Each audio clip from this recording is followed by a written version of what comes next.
'Cause it's just loose lips. I chat better than I sing, so go ahead and enjoy.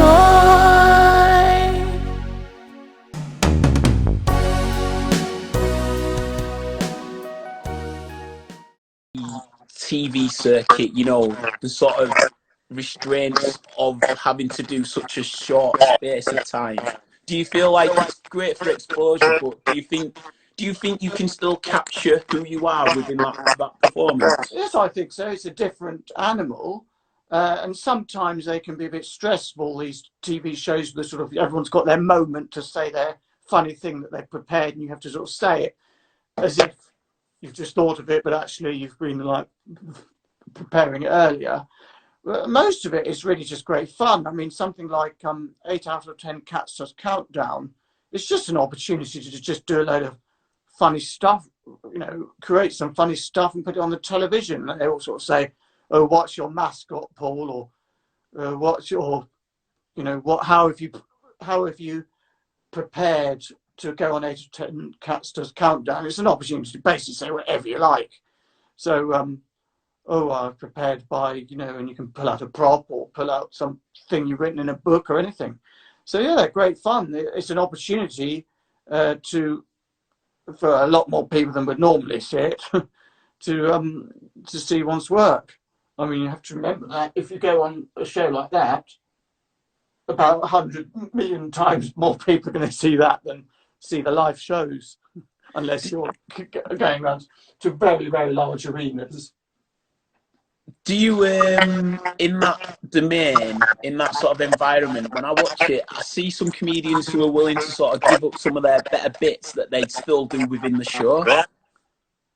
Yes, you can do, because you have to remember that, I mean, it depends, you know, ultimately, I mean, if you perform something hilariously on the television and millions of people really like it, but then it makes it makes it more difficult to perform live because everyone's heard it, that's a sort of good problem to have in a way.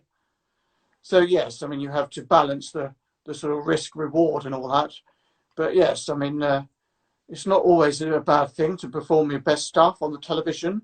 After all, more people will see that than the live show. Would you then face a weird sort of scenario where if there are any hecklers, it's because they're heckling because they want to sing? Looks like shepherd's pie. Yes, well, I'm mixing this. It's for I've been what's the word? Not persecuted. What's the word? Commissioned. That's the word. Commissioned to do an artwork, and there's some steps, and they're in a sort of browny colour. But I've already done the steps. What I want is sort of more yellowy brown. But as you can tell, it's still too much brown, so I'm adding more yellow. So that's what's happening as we're talking. That's why I'm showing it occasionally so people can see the yellower. The evolution of it. The evolution, yes.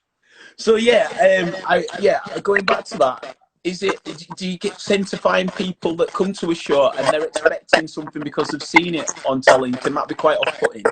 Well, yeah, I mean, always, in a fun way, you always can almost sort of say you can't win because because sometimes if you do the same material, people will say I've heard that before.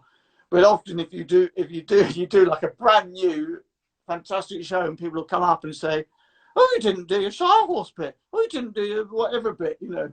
So, in fact, more often, it's quite rare actually that people complain they've heard the same thing before, because people often just forget it anyway and they just enjoy it again, or they've heard it before, but they say to all their friends, "Oh, you've got to hear this bit. We love this." Yeah. So, it's more that people want to hear the same thing over and over again. Really, that's amazing. 'Cause it's just love.